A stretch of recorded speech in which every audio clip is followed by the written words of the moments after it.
जय गुरु। चलिए आज श्री दुर्गानाथ सान्याल पाबना के नाजिरपुर के रहने वाले हैं, उनके साथ जो घटना घटी थी उसके ऊपर आलोचना करेंगे। श्री दुर्गानाथ सान्याल पाबना के पड़ोसी गांव नाजिरपुर के रहने वाले थे।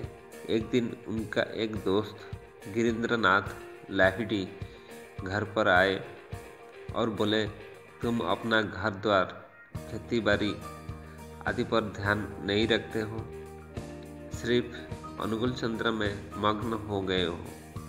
कुछ देर तक तर्क वितर्क करने के बाद गिरीन्द्रनाथ दा ने शपथ लेते हुए कहा, मैं तुमको इस आश्रम से छुड़वा कर रहूँगा।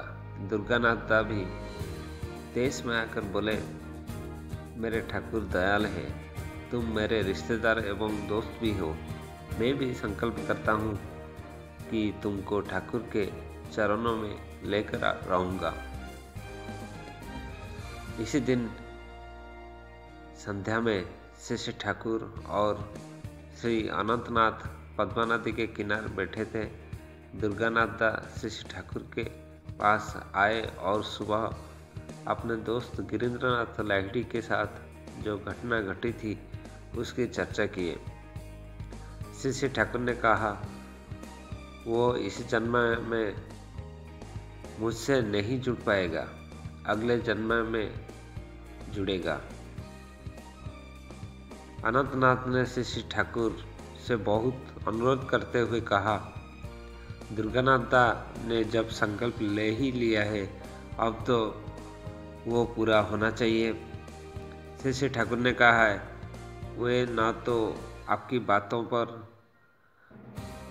और ना ही दुर्गानाथ दा की बातों पर दीक्षा लेंगे, परंतु कुष्टिया के सतीश दा यदि उसे यहाँ ला सकते हैं तब दीक्षा हो सकती है।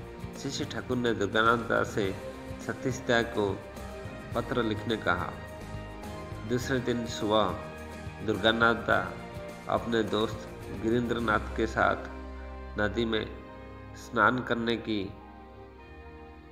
काशीपुर के योगेश चौधरी के यहाँ गए। वहाँ पर सतीश दा उपस्थित थे। यह देखकर दुर्गानाथ दा बहुत प्रसन्न हो गए। सतीश दा दोनों से कुशलादि पूछे। कुछ देर बाद दुर्गा दा ने सतीश दा को एक किनारे ले जाकर पूछा, आप अचानक यहाँ पर कैसे आ गए? सतीश दा ने कहा, आज सुबह जब मैं ध्यान करने बैठा था तो मुझे श्री ठाकुर जी की आवाज़ सुनाई पड़ी। वे कह रहे थे, जिस अवस्था में हो जल्दी से मेरे पास चले आओ, बहुत जरूरी काम है। मैं तुरंत पाबना आश्रम आ गया। श्री ठाकुर को प्रणाम करते ही वे मुझे योगेश चौधरी के घर जाने बोले।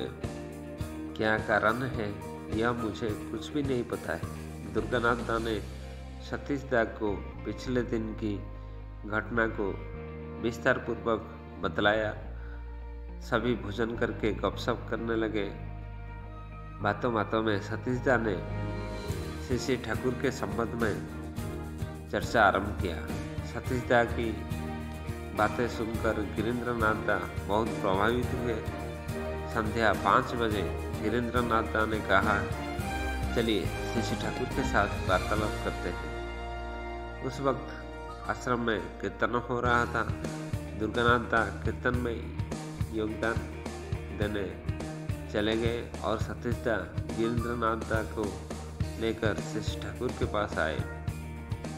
कीर्तन समाप्त होने के बाद दुर्गानाथ दा को पता चला कि उनका दोस्त गिरीन्द्रनाथ दा ने दीक्षा ग्रहण किया है।